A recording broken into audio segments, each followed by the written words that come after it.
आज है 7 अक्टूबर 2021। राष्ट्रीय संस्करण दैनिक जागरण से संबंधित जितना भी इम्पोर्टेंट न्यूज़ है 7 अक्टूबर से, सारे न्यूज़ को हम लोग इस वीडियो में डिस्कस करेंगे। साथ में जिस न्यूज़ को दैनिक जागरण कवर नहीं करता है उस न्यूज़ को हम लोग लास्ट में डिस्कस करेंगे। जो अभी तक चैनल को सब्सक्राइब नहीं किए, चैनल को सब्सक्राइब कर सकते हैं। साथ में जो टेलीग्राम ग्रुप नहीं ज्वाइन किए, टेलीग्राम ग्रुप भी ज्वाइन कर लीजिएगा ताकि आप इसका PDF वहाँ पर से डाउनलोड कर सकें। आइए देखते हैं, पहला इंपॉर्टेंट न्यूज़ है, दूसरों की ज़िंदगी की कीमत पर उत्सव नहीं मना सकते हैं। ये किसके द्वारा बोला गया है? सुप्रीम कोर्ट के द्वारा बोला गया है। हानिकारक पटाखों पर सर्वोच्च न्यायालय की तल्ख टिप्पणी आई है, ठीक है, कि दूसरों की ज़िंदगी की कीमत पर जो है उत्सव नहीं मनाया जा सकता है। पटाखा कंपनियों के जो वकील हैं उनके द्वारा बार बार तर्क दिया जा रहा है सुप्रीम कोर्ट में कि अगर हम फैक्ट्री बंद कर देंगे तो करीब 5 लाख लोगों का रोज़गार चला जाएगा, ठीक है, 5 लाख लोगों का रोज़गार चला जाएगा। लेकिन सुप्रीम कोर्ट बोल रही है कि उनके रोज़गार, आपको क्या बताए थे, अगर 100 लोग को फ़ायदा हो रहा है और 1 लाख लोगों को नुकसान हो रहा है तो उसे बंद ही कर देने में फ़ायदा है, ठीक है, क्योंकि 100 लोग के फ़ायदे के लिए आप 1 लाख का जान की बाजी नहीं लगा सकते हैं, ठीक है। तो सुप्रीम कोर्ट का यही बोलना है कि दूसरे की ज़िंदगी की कीमत पर जो है उत्सव नहीं मना सकते हैं। मतलब कि आप खुश हैं, इसका मतलब ये नहीं कि आप पटाखे फोड़ के जो और भी जनता है उसे परेशान आप नहीं कर सकते हैं, ठीक है। साथ में आपको याद रखना है कि जो पटाखे होते हैं, तो पटाखे का आविष्कार सबसे पहले किस देश में हुआ था? आपको पता है कहाँ पर हुआ था? चाइना में हुआ था। और जो पटाखा होता है उसमें कौन कौन सा रसायन का प्रयोग होता है इसे नोट कर लीजिएगा। पोटेशियम नाइट्रेट, गंधक जिसे सल्फर बोला जाता है, sodium charcoal, barium nitrate, magnesium, copper, cadmium lead, ठीक है, इन सभी का प्रयोग जो होता है आपकी पटाखे में किया जाता है। उसके बाद आगे है कि आरक्षित वर्ग के पर्याप्त प्रतिनिधित्व की समीक्षा की ज़रूरत है। इस सुप्रीम कोर्ट के द्वारा बोला गया है कि ठीक है, अगर जो आरक्षित वर्ग हैं उनको पर्याप्त प्रतिनिधित्व नहीं मिला है तो उसका समीक्षा किया जाए। आपको याद रखना है कि जो है आर्टिकल 16(4)A के तहत जो है सरकार को अगर लगता है किसी भी वर्ग की जो नौकरी में जो उच्च पोस्ट है उस पर उनकी नियुक्ति नहीं है तो सरकार जो है, जिस भी वर्ग की नियुक्ति नहीं है तो सरकार अपने हिसाब से उसकी नियुक्ति कर सकती है आर्टिकल 16(4)A के तहत, ठीक है। इसे आप लोग एक बार जाके देखिएगा, आर्टिकल 16 को जरूर देखिएगा, ठीक है। उसके बाद आपको नेक्स्ट है कि नीट एसएस पैटर्न में अब अगले साल से बदलाव। नीट एसएस क्या था? कल आपको हम बताए हैं कि नीट सुपर स्पेशलिस्ट, इसमें कल आपको बताया था कि सुप्रीम कोर्ट बोला था सरकार को कि एक बार आप जो है फिर से अपना जो आप सिलेबस चेंज किए उसे रिवाइज कर लीजिए, नहीं तो फिर इसके हम खिलाफ डिसीजन दे देंगे। तो सरकार ने क्या किया कि सरकार ने खुद ही डिसीजन ले लिया कि जो पुराना सिलेबस था उसी के अनुसार जो है एग्ज़ाम होगा। वो कब तक एग्ज़ाम होगा? तो बोला गया है 2022 जो 23 का सेशन है उससे जो है नया सिलेबस लागू होगा। जो अब इस बार एग्ज़ाम होगा उसमें नया सिलेबस से एग्ज़ाम नहीं होगा, पुराने सिलेबस से ही एग्ज़ाम होगा, ठीक है। तो सुप्रीम कोर्ट ने जो बोला था उससे सरकार को मानना पड़ गया था। कल आपको हम बताए भी थे कि अगर सुप्रीम कोर्ट का जो तल्ख टिप्पणी है इसका मतलब समझ जाइए कि सरकार को इनडायरेक्ट रूप से बोल दिया है कि अगर आप नहीं करोगे तो हम कर देंगे, ठीक है। उसके बाद नेक्स्ट है कि स्वामित्व योजना ग्राम स्वराज का अनुपम उदाहरण है। तो आपको याद रखना है कि स्वामित्व योजना ये क्या है? तो जो स्वामित्व योजना है ग्रामीणों को आवासीय ज़मीन का मालिकाना हक देना है, ठीक है। इस योजना के तहत जो है ग्रामीणों को जो है आवासीय ज़मीन का मालिकाना हक देना है, बस आपको इतना ही याद रखना है, ठीक है। उसके बाद नेक्स्ट है कि 3000 किलो हीरोइन तस्करी के मामले की जांच करेगी NIA। तो NIA का फुल फॉर्म क्या होता है? राष्ट्रीय जांच एजेंसी इसका फुल फॉर्म होता है। और आपको बताए थे मुंद्रा पोर्ट, ठीक है, मुंद्रा पोर्ट कहाँ पर है? आप लोग को याद है कहाँ पर? बताइए। मुंद्रा पोर्ट आपके गुजरात में था, ठीक है, गुजरात में था, जहाँ पर आपको याद है कि 3000 किलो हीरोइन पकड़ाया था। तो आपसे एग्जाम में पूछा जाएगा कि मुंद्रा पोर्ट जो है किस राज्य में स्थित है? तो गुजरात राज्य में स्थित है मुंद्रा पोर्ट, ठीक है, इसे याद रखिएगा। उसके बाद नीचे है कि 7 मेगा टेक्सटाइल वे अपैरल पार्क को मंजूरी दी गई है। और किसके द्वारा ये मंजूरी दी गई है? तो कैबिनेट के द्वारा मंजूरी दे दी गई है, ठीक है, कैबिनेट के द्वारा ये मंजूरी दे दी गई है। इसमें आपको याद रखना है कि 7 जो है टेक्सटाइल पार्क, ठीक है, कपड़ा पार्क, और अपैरल पार्क जो मतलब जो पुराना कंपनी है उसे एक तरीके से फिर से उसमें जो कुछ खराबी वराबी आ गया है उसे ठीक करने के लिए कुछ पैसा दिया जाएगा। तो इसलिए बोला जा रहा है कि 7 टेक्सटाइल पार्क और अपैरल पार्क को मंजूरी दे दी गई है सरकार के द्वारा, ठीक है। तो कैबिनेट ने इसे मंजूरी दे दी है। और आपको याद रखना है कि जो 7 पार्क विकसित करने के लिए और अपैरल पार्क विकसित करने के लिए कितने पैसे अलॉटमेंट किया गया है, तो अलॉटमेंट किया गया है 4445 करोड़, 4445 करोड़ रुपये अलॉटमेंट किया गया है। और बोला गया है कि जो टेक्सटाइल पार्क नया वाला बनेगा तो उसके लिए जो है 1000 एकड़ ज़मीन में बनेगा, 1000 एकड़ में एक पार्क बनेगा, ठीक है। इसे नोट कर लीजिएगा, एक पार्क कितना बनेगा, 1000 एकड़ ज़मीन में बनेगा। अभी जो भारत देश में, अपना देश में जो है 66 टेक्सटाइल पार्क की अनुमति दी जा चुकी है, 66 टेक्सटाइल पार्क की अनुमति दी जा चुकी है, जिसमें से तो 56 तो बन के तैयार है और काम भी कर रहा है। लेकिन जो 10 है, जो 10 टेक्सटाइल पार्क है अभी निर्माणाधीन अवस्था में, ठीक है, निर्माणाधीन अवस्था में। इसमें देखिए आपको याद रखना है कि जो भारत के प्रधानमंत्री हैं उनके द्वारा 5 विजन दिया गया था, 5 विजन दिया गया था। तो उसी के क्रम में जो है आगे है ये 7 टेक्सटाइल पार्क बनाया जा रहा है। तो 7 विजन में क्या क्या था इसे नोट कर लीजिएगा आप लोग। यहाँ पर देखिए लिखा भी गया है नीचे, एक दिखा देते हैं आपको, ये कहाँ लिखा है, देखिए यहाँ पर लिखा है, ठीक है, फार्म, फाइबर, फैक्ट्री, फैशन और फॉरेन, ठीक है, यहाँ पर लिखा गया है, इसे आप लोग नोट कर लीजिएगा। साथ में आपको यहाँ पर याद रखना है कि यहाँ पर लिखा गया है कि पार्क के निर्माण के लिए जो है मिलेंगे 500 करोड़। गोयल, तो पहले गोयल कौन है, तो आपको याद रखना है कि गोयल जो है कपड़ा मंत्री हैं। कौन है, कपड़ा मंत्री हैं। तो इनके द्वारा बोला गया कि अगर जो नया पार्क बनाते हैं तो नया पार्क को बोलते हैं ग्रीन फील्ड पार्क, ठीक है, इसी में लिखा होगा ग्रीन फील्ड पार्क। तो जो नया पार्क बनेगा उसके लिए आपको 500 करोड़ रुपये दिया जाएगा, ठीक है। जबकि जो ब्राउन फील्ड पार्क है जो पहले से मौजूद है, आपको क्या बताया था, जो पहले से पार्क मौजूद है लेकिन उसमें मशीन चेंज करना है और से बहुत से कंस्ट्रक्शन काम करना है, तो उसके लिए जो है 200 करोड़ रुपया दिया जाएगा। उसके लिए आपको 200 करोड़ रुपया दिया जाएगा। जो नया बनेगा उसे बोलेंगे ग्रीन फील्ड पार्क, उसे दिया जाएगा 500 करोड़ रुपया। और जो आपके पुराना है उसमें जो आपके बहुत से फेरबदल किया जाएगा तो उसको दिया जाएगा आपके 200 करोड़ रुपया, ठीक है, 200 करोड़ रुपये उसे दिया जाएगा। और इसे क्या बोलेंगे, ब्राउन फील्ड पार्क बोलेंगे। इसे नोट कर लीजिएगा, आपसे एग्जाम में पूछा जा सकता है। उसके बाद नेक्स्ट है कि सुप्रीम कोर्ट ने लखीमपुर खीरी की घटना का लिया स्वतः संज्ञान, आज सुनवाई हो सकती है। आपको पता है कि जो लखीमपुर खीरी में एक वीडियो आपका वायरल हो रहा था, उसमें एक किसान खड़ी है और कोई एक गाड़ी से आता है उसे टक्कर मार देता है। तो सही बोले तो एक तरीके से वो शर्मनाक है। इस तरीके से घटना नहीं होना चाहिए कि कोई व्यक्ति, अगर इनोसेंट व्यक्ति खड़ा है, आप कोई गाड़ी से आके उसे कुचल दे। अगर जो भी व्यक्ति ऐसा करता है, कोई भी हो, उसे पर सख्त कार्रवाई होनी चाहिए। नेक्स्ट न्यूज है कि तालिबान ने सोमनाथ के लुटेरे गजनबी को बताया योद्धा, ठीक है। तो सोमनाथ क्या है, तो भारत के गुजरात राज्य में एक मंदिर है, ठीक है। और गजनबी कहाँ का था, तो आपको याद रखना है कि जो महमूद गजनबी था मध्य अफ़गानिस्तान में केंद्रित गजनबी राजवंश का एक शासक था, ठीक है। और जो गजनबी है तुर्क मूल का था, नोट कर लीजिएगा, गजनबी जो है तुर्क मूल का था। जो गजनबी है भारत के सोमनाथ मंदिर पर जो अटैक करता है, और कब अटैक करता है, 1025 ईस्वी में, और अटैक करता है। और इनके द्वारा जो मंदिर है, मंदिर से धन भी लूटा जाता है और मंदिर को तोड़ा भी जाता है। साथ में जो वहाँ पर साधु उपलब्ध थे, जो मंदिर में आपको पता है कि बहुत से साधु रहते हैं, उन सभी साधुओं को निर्मम हत्या की गई थी मोहम्मद गजनबी के द्वारा, ठीक है। जब आपके गजनबी लूट के भारत से वापस चला जाता है तो वो मंदिर तो पूरे टूट फूट गया था। तो उस मंदिर को किसने बनाया, तो उस मंदिर को जो है गुजरात के राजा भीम और मालवा के राजा भोज ने बनवाया था। नोट कर लीजिएगा, गुजरात के राजा भीम और मालवा के राजा भोज ने बनवाया था। इसे नोट कर लीजिएगा, आपसे एग्जाम में पूछा जा सकता है।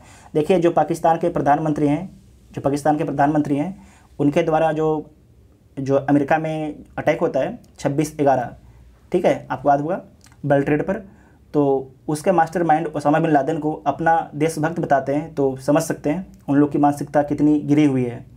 नेक्स्ट है कि S-400 की खरीद पर अमेरिका ने फिर दर्ज कराई शिकायत। तो आपको याद रखना है कि S-400 क्या है, आपसे एग्जाम में पूछा जा सकता है। तो आपको याद रखना है कि एंटीसेप्टर मिसाइल है, ठीक है। और भारत जो है किससे खरीदने का प्रयास कर रहा है, तो भारत जो है रूस से खरीदने का प्रयास कर रहा है, ठीक है, रूस से।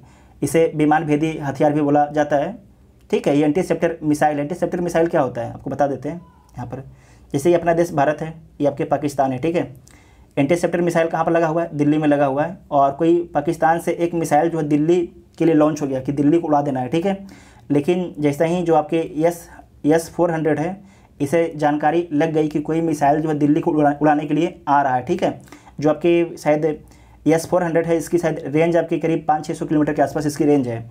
तो जैसे ही इसे पता चल जाएगा S-400 को कि मैंने दिल्ली को उड़ाने के लिए आ रहा है, तो यहाँ से ऑटोमेटिक एक मिसाइल लॉन्च होगा, ठीक है। जितना भी अगर मिसाइल लॉन्च करेगा उतना यहाँ से इंटरसेप्टर मिसाइल लॉन्च होगा और बीच ही में जाके हवा में ही उस मिसाइल को क्या कर देगा, उड़ा देगा। मतलब कि जो मिसाइल पाकिस्तान छोड़ा था वो दिल्ली पर गिरेगा नहीं, उसे हवा में ही नष्ट कर दिया जाएगा, ठीक है। इसे बोलते हैं इंटरसेप्टर मिसाइल। और आपको याद रखना है कि जो रसिया है S-400 का इस्तेमाल कब से कर रहा है, तो 2007 ही से अपनी सेना में रसिया इस्तेमाल कर रहा है। अब तो जगह रसिया, तो अब जैसे कि 400 हम लोग अभी खरीदने की बात ही कर रहे हैं, और रसिया जो है S-500 बना लिया है, रसिया S-500 बना लिया है।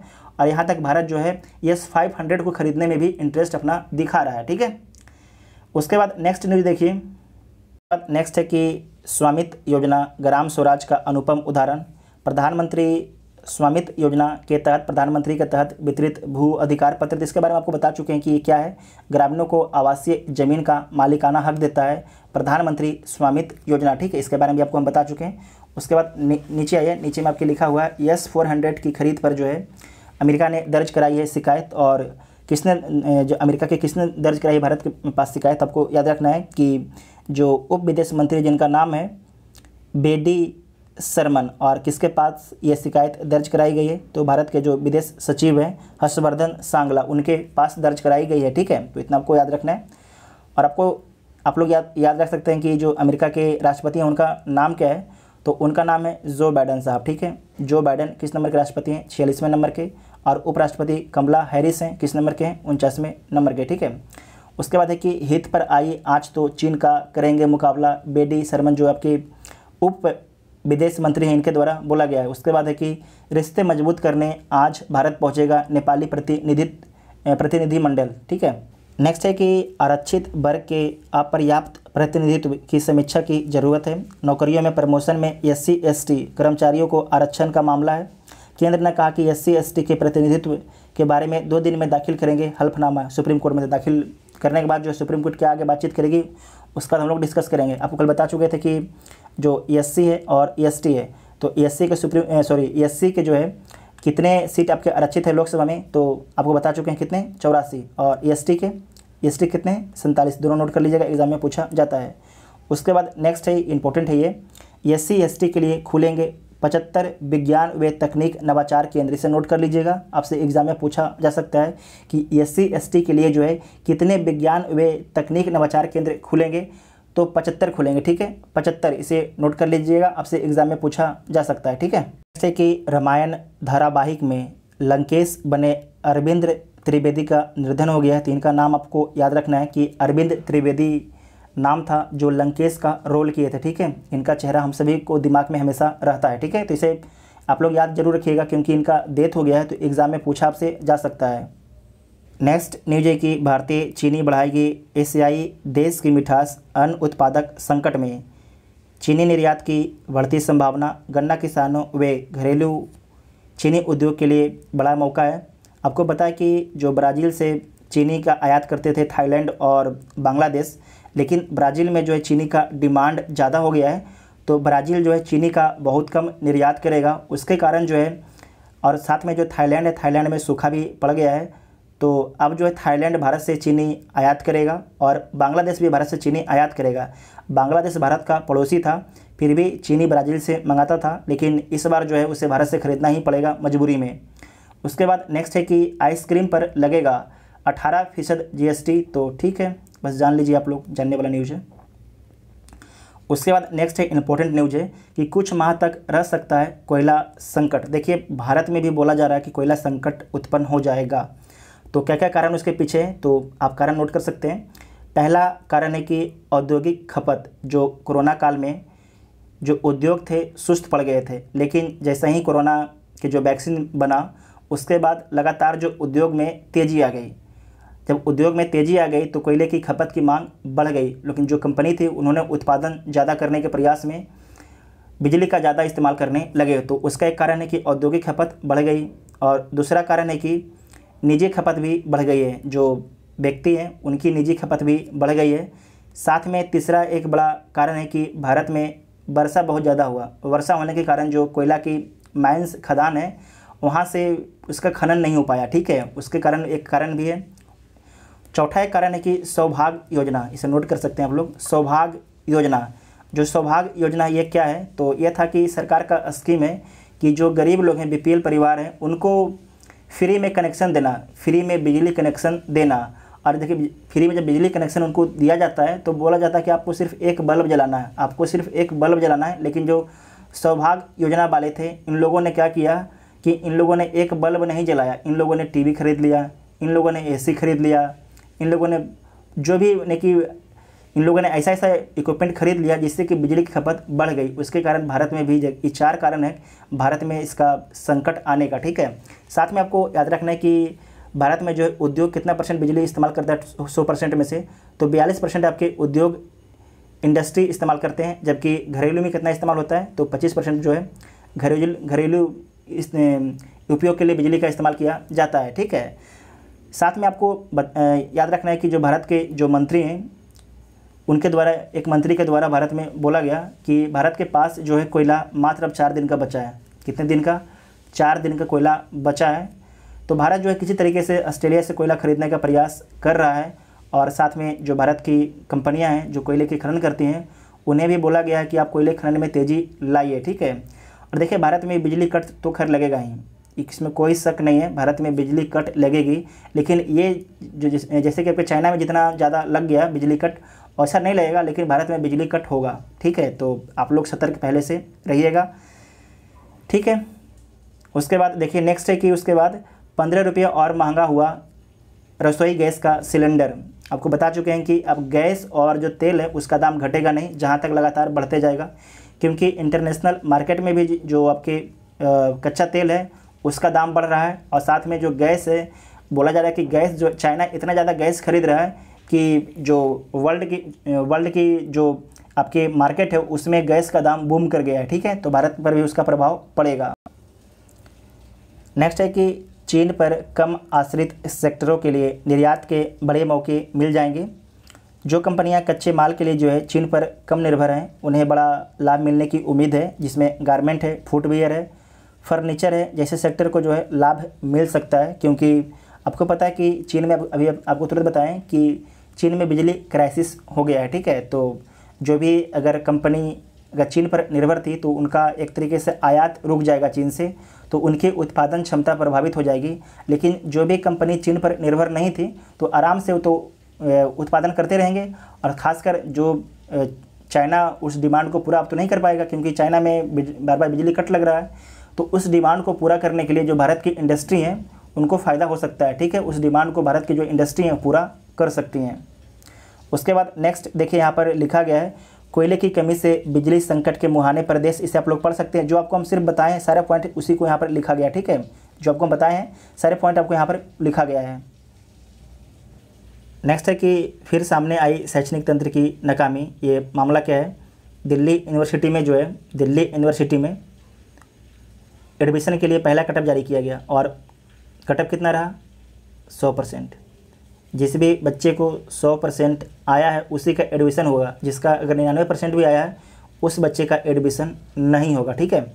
तो जो राइटर इनके द्वारा बोला जाता है कि भावी पीढ़ी को अधिक से अधिक अंक प्राप्त करने की होड़ में धकेल कर क्या हम मानसिक स्वास्थ्य की एक बड़ी चुनौती को अनदेखा नहीं कर रहे हैं? तो कर रहे हैं, एकदम सही बात है।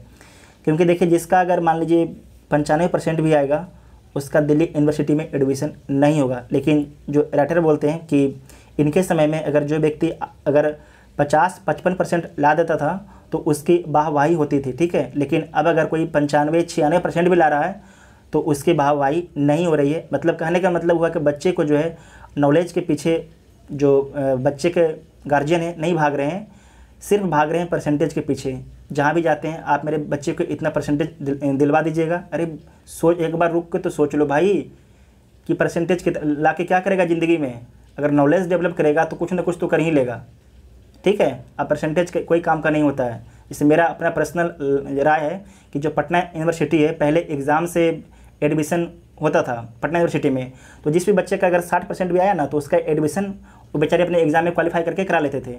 लेकिन अब क्या हो गया, इस बार से जो एडमिशन कर दिया परसेंटेज पर, तो वहाँ पर क्या हुआ कि जो भी बच्चे का 60% आया, ऐसा नहीं कि जो 60% लाया पढ़ने में कमज़ोर है, ऐसा कुछ भी नहीं है, तो उसका एडमिशन नहीं हो पाएगा। और जो भी बच्चे जिनका ज़्यादा परसेंटेज आया है उनका एडमिशन हो जाएगा, तो ठीक नहीं है।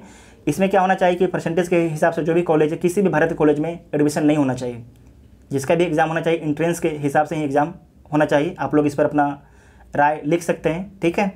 आप लोग को भी हम बोलते हैं कि आप लोग जो है परसेंटेज के पीछे नहीं भागिएगा, और कि ठीक है परसेंटेज नहीं आ रहा है, अब जो भी अपने बच्चे हैं, भतीजे हैं, उन सभी को बोलना है कि परसेंटेज के पीछे नहीं भागना है, सिर्फ नॉलेज गेन करना है। क्या करना है? नॉलेज गेन करना है, सीखना है, सीखने पर ध्यान देना है, ठीक है। अगर बच्चे सीख जाएंगे ना तो भविष्य में जो है बहुत अच्छे करेंगे। अगर परसेंटेज काहे ना 100% ले आएँ, किसी तरीके से रट के ले आएँ, बच्चे अगर कुछ सीखते नहीं हैं तो कोई काम का परसेंटेज नहीं होता है। तो आप लोग इस पर अपनी राय कमेंट बॉक्स में लिख सकते हैं। अंतर्राष्ट्रीय पेज से खबर है कि पाकिस्तान की पैरवी से तालिबान खफा।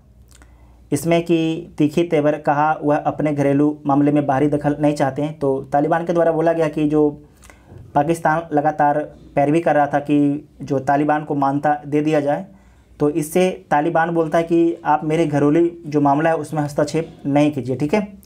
साथ में आपको याद रखना है कि तालिबान के राज में भूखमरी का शिकार हो रहे हैं अफ़गानी बच्चे। तो आपको हम बता चुके हैं कि अफ़गानिस्तान में देखिए कि जो अफ़गानिस्तान है वहाँ पर फूड क्राइसिस एक तरीके से आ गया है। तो पूरे दुनिया को अफ़गानिस्तान को अभी मदद करने की ज़रूरत है, नहीं तो वहाँ के बहुत से बच्चे जो हैं माल न्यूट्रिशन के शिकार हो जाएंगे, बहुत से बच्चे जो हैं भूखमरी से मर जाएंगे। तो पूरे दुनिया को साथ में आकर जो है अभी अफ़गानिस्तान के जो नागरिक हैं उनकी मदद करनी चाहिए, ठीक है। उनको उनके हाल पर नहीं छोड़ना चाहिए। यहाँ पर देखिए लिखा भी गया है कि गंभीर कुपोषण का खतरा उत्पन्न हो सकता है पूरे अफ़गानिस्तान में।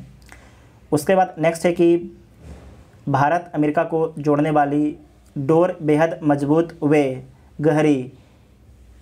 तरनजीत सिंह संधू। तरनजीत सिंह संधू कौन है? तो यूएसए में भारत के राजदूत हैं, इसे नोट कर लीजिएगा। उसके बाद है कि अमेरिकी पोस्ट ऑफिस को दिया गया भारतवंशी पुलिस अधिकारी का नाम। इनको जो है ड्यूटी के समय ही मार दिया गया था, तो उन्हीं के नाम पर आपके जो एक पोस्ट ऑफिस का नाम दिया गया। नेक्स्ट है कि पाकिस्तानी सेना ने आईएसआई का फुल फॉर्म क्या होता है? तो इसका फुल फॉर्म होता है इंटर सर्विसेज इंटेलिजेंस के प्रमुख फैज़ हमीद को हटा दिया है। तो पाकिस्तान की सेना जो है आईएसआई के जो प्रमुख हैं फैज़ हमीद को हटा दिया गया है। तो कुछ दिन पहले ही इनकी नियुक्ति, शायद इनकी नियुक्ति जून के आसपास हुई थी, और इसे अब हटा भी दिया गया है। अब नया जो आपके प्रमुख किसे बनाया गया है आईएसआई का, तो आपको नोट कर लेना है।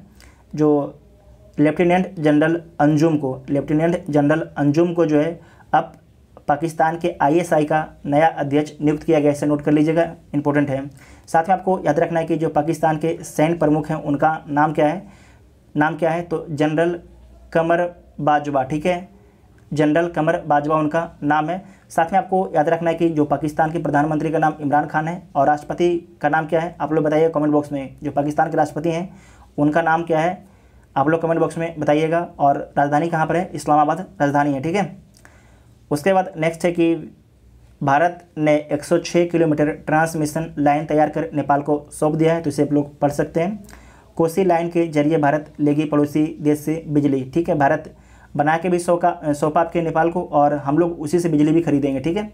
उसके बाद नेक्स्ट है कि लड़ाकू विमानों की घुसपैठ से चीन और ताइवान में बढ़ा तनाव। तो आप लोग न्यूज़ में लगातार सुन भी रहे होंगे कि चीन जो है लगातार जो ताइवान का जो इलाका है, ताइवान का जो क्षेत्र है उसमें लगातार जा रहा है, ठीक है। मतलब कि जो उसका क्षेत्र का अतिक्रमण कर रहा है, उसके क्षेत्र से बार बार अपने जो लड़ाकू विमान है उससे चाइना गुजार रहा है। यहाँ तक कि जो ताइवान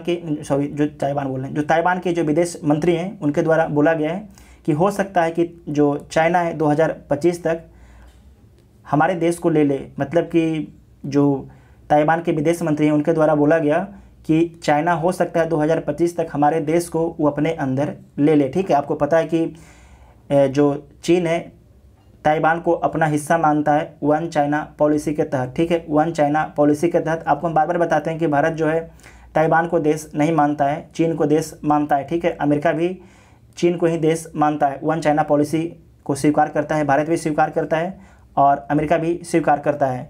उसके बाद नेक्स्ट है कि भारत ने वित्तीय प्रणाली की मुख्यधारा से 20 करोड़ महिलाओं को जोड़ा है, तो इसे आप लोग बस जान लीजिए, जानने वाला न्यूज़ है। उसके बाद नेक्स्ट है कि CIA के दर्जनों मुखबिर पाक, चीन व ईरान में मारे गए हैं। बस ठीक है, जान लेंगे। उसके बाद है कि फ्रांस के चर्च में बच्चों के यौन उत्पीड़न पर पोप फ्रांसिस ने जताई शर्मिंदगी। कल ही का जो न्यूज़ आया था कि लगभग 3.5 लाख बच्चों को जो है 70 सालों में यौन उत्पीड़न किया गया था, इसीलिए। ठीक है। उसके बाद है कि ऑस्ट्रेलिया मानहानि मामलों में फेसबुक को दी दायरे में लाने। नेक्स्ट न्यूज़ है कि पंजाब की नई राजधानी के रूप में चंडीगढ़ का उद्घाटन आज ही हुआ था, तो पढ़ लीजिए। बंटवारे के बाद जो है पंजाब की नई राजधानी के लिए 1950 में कमेटी गठित की गई। वास्तुकार कार्बजिए के नेतृत्व में चंडीगढ़ की स्थापना के बाद 1953 में आज ही राष्ट्रपति राजेंद्र प्रसाद ने चंडीगढ़ का उद्घाटन किया। पंजाब की राजधानी रहते हुए 1966 में इसे केंद्र शासित प्रदेश बनाया गया था। आपको नोट कर लेना है कि जो चंडीगढ़ है उसे केंद्र शासित प्रदेश कब बनाया गया था? 1966 में। ठीक है। सबसे पुरानी एयरलाइंस में से एक KLM की स्थापना आज ही हुई थी। 1919 में जो है आज ही नीदरलैंड में KLM एयरलाइंस की स्थापना की गई थी। वर्तमान समय में जो है सेवाएं देने वाली कंपनियों में सबसे पुरानी है, इसे नोट कर लीजिएगा, इंपॉर्टेंट है। और इसके पहले विमान ने 1920 में जो है एम्स्टर्डम और लंदन के बीच उड़ान भरी, और इसके पास अभी करीब जो है 200 विमान है। इस कंपनी के पास, जो KLM कंपनी है, इसके पास करीब 200 विमान है। उसके बाद यहाँ पर पढ़ सकते हैं कि भगत सिंह राजगुरु के लिए दुर्गा भाभी ने लगा दी थी पूरी पूंजी। उसके बाद देखिए सबसे जो इम्पोर्टेंट न्यूज है कि अणु निर्माण की नई राह खोजने वाले को नोबेल पुरस्कार दिया गया है। तो जो अणु निर्माण का जो सरल और नया तरीका खोजने के कारण जो है 2 व्यक्ति को जो है नोबेल पुरस्कार दिया गया है केमिस्ट्री का। ठीक है, तो नोट कर लीजिएगा केमिस्ट्री का नोबेल पुरस्कार किसे किसे दिया गया है। तो स्कॉटलैंड के जो वैज्ञानिक हैं उनका नाम है डेविड WC मैकमिलन। ठीक है, मैकमिलन नाम इनका है। और एक का नाम है जर्मनी के हैं, उनका नाम है बेंजामिन लिस्ट है। ठीक है, तो दोनों आपको याद रखना है, इसे नोट कर लीजिएगा। उसके बाद नेक्स्ट है कि बैक्टीरिया करेगा रोग वाहक मच्छरों का सफाया, तो इसे आप लोग पढ़ सकते हैं। और क्या लिखा गया है इसमें कि मच्छरों को कर देगा अस्टरलाइज, लार्वा से नहीं पैदा होंगे मच्छर। और डेंगू पैदा करने वाली मादा एडिस एजिप्टी पर इसका किया गया है सफल परीक्षण। ठीक है। उसके बाद है कि परस्पर संवाद और सक्रियता से सुधरती है सीखने की क्षमता, तो एकदम सही बात है। ठीक है। उसके बाद जिस भी न्यूज़ को कवर दैनिक जागरण ने किया उसे हम लोग देखते हैं। नेक्स्ट है कि विश्व कपास दिवस कब मनाया जाता है। तो विश्व कपास दिवस जो है 7 अक्टूबर को मनाया जाता है। विश्व कपास दिवस जो है हर वर्ष जो है 7 अक्टूबर को मनाया जाता है। यह पहल जो है 2019 में विश्व व्यापार संगठन के जिनेवा मुख्यालय में शुरू हुआ था, नोट कर लीजिएगा। और कपास 5 महाद्वीपों के 75 से अधिक देशों में उगाया जाता है और विश्व भर में इसका कारोबार होता है। इसका विषय वस्तु क्या है 2021 का, इसका थीम क्या है? तो कॉटन फॉर गुड इसका थीम है। भारत जो है विश्व में कपास का सबसे बड़ा उत्पादकों में से एक है, जो विश्व कपास उत्पादन का लगभग 26% का, मतलब कि भारत में जो है टोटल परसेंटेज का कितना उत्पादन किया जाता है, तो 100 में से 26% का उत्पादन आपके भारत में किया जाता है। ठीक है। उसके बाद इनके बारे में देख चुके हैं कि पाकिस्तान के लेफ्टिनेंट जनरल कौन बने? नदीम अंजुमन। ठीक है, इसे आप लोग पढ़ सकते हैं, आप लोग इसे आपको तो हम बता ही चुके हैं। और ये नीचे में क्या लिखा गया है कि लेफ्टिनेंट जनरल मोहम्मद सईद को जो है कराची कोर कमांडर नियुक्त किया गया। अच्छा ठीक है, जो आपके पहले थे ISI के प्रमुख, उनको कराची कोर कमांडर नियुक्त किया गया है। उसके बाद नेक्स्ट है कि स्थापित किए जाएंगे 75 विज्ञान प्रौद्योगिकी और नवाचार हब, तो इसे आप लोग पढ़ लीजिएगा। आपको बता चुके हैं कि सरकार देश के विभिन्न हिस्से में जो 75 विज्ञान प्रौद्योगिकी व नवाचार हब स्थापित करेगी, और विशेष रूप से जो है किसके लिए? तो SC ST के लिए स्थापित किए जाएंगे। और STI हब विज्ञान और प्रौद्योगिकी के इनपुट के माध्यम से स्वदेशी विज्ञान प्रणाली में सुधार करने और बेहतर आजीविका विकल्प बनाने के लिए उन्हें उपयुक्त प्रौद्योगिकी में परिवर्तित करते हैं। तो आपको जो बताया था सारा कुछ वही लिखा गया है, लेकिन आपको यहाँ पर याद रखना है। एक मैप देखिए आप यहाँ पर 2 देश का मैप देखिए। एक आपके कौन है? जर्मनी। ठीक है, ये आपके जर्मनी कहाँ? ये आपके जर्मनी। ठीक है, ये जर्मनी है। और ऊपर वाला आपके है ये डेनमार्क है। जो इसके ऊपर वाला है ये है आयरलैंड। ठीक है, ये आयरलैंड है। इस जो इलाका है ये वेल्स है। और जो ये इलाका है, ठीक है, जो ये इलाका इसे बोलते हैं इंग्लैंड। ठीक है, ये आपके है उत्तरी आयरलैंड। इन सभी को मिला के जो है, इन सभी को मिला के क्या बोलते हैं, ग्रेट ब्रिटेन बोला जाता है। ठीक है, ग्रेट ब्रिटेन बोला जाता है। आप एक मैप भी यहाँ पर देखिए, आपके लिए एक मैप भी हम लगाए हैं ताकि आप आसानी से समझ सकें। यहाँ पर आप देखिए, एक सेकेंड रुक जाइए आप लोग, यहाँ पर देखिए आप, यहाँ पर ये आपके इंग्लैंड है, ये पूरा आपके देखिए ग्रेट ब्रिटेन है, ये पूरा है, ये जो यहाँ से है ये पूरा इलाका जो आपकी ग्रेट ब्रिटेन है। लेकिन इसमें देखिए इंग्लैंड ये अलग है, ठीक, ये वेल्स अलग है और स्कॉटलैंड अलग है। तो जो स्कॉटलैंड के वैज्ञानिक हैं उन्हीं को जो है केमिस्ट्री का नोबेल प्राइज़ दिया गया है। ठीक है, उसके बाद आप गुजरात का मैप देखिए, ये गुजरात है और गुजरात की सीमा राजस्थान, मध्य प्रदेश और महाराष्ट्र से लगती है। आप यहाँ पर देखिए गुजरात के नीचे में यहाँ पर एक जहाँ मार्क कर रहे हैं, इसे क्या बोला जाता है, तो इसे द्वीप बोलते हैं। ठीक है, इसे द्वीप बोलते हैं। ये आपकी दमन है। दमन और द्वीप दोनों एक ही अब बन गया केंद्र शासित प्रदेश, पहले अलग अलग था। ठीक है, पहले अलग अलग था। तो भारत में कितने केंद्र शासित प्रदेश हैं, तो भारत में 8 हैं। राज्य कितने हैं, 28 है। ठीक है, बाकी आप राज्य के बारे में देख सकते हैं। उसके बाद यहाँ पर देखिए आप चाइना, ये आपके चाइना है। ठीक है, ये चाइना है और नीचे ये देखिए यहाँ पर ताइवान है। ठीक है, ये आपकी ताइवान है। तो जो ताइवान की सीमा का बार बार जो वायु सीमा है इसका उल्लंघन करता है चाइना, और चाइना पॉलिसी के तहत इसे अपना हिस्सा मानता है।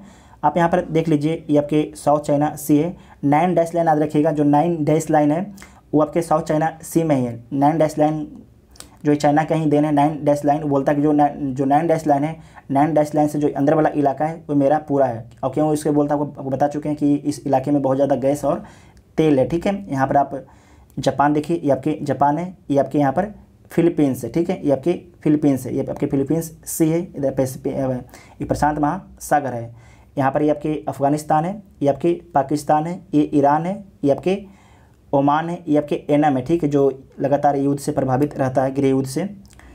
और ये आपके यहाँ पर देखिए, ये आपके UAE है, जहाँ पर अभी IPL चल रहा है। तो आपको वीडियो कैसा लगा आप लोग कमेंट करके ज़रूर बताइएगा। Thank you.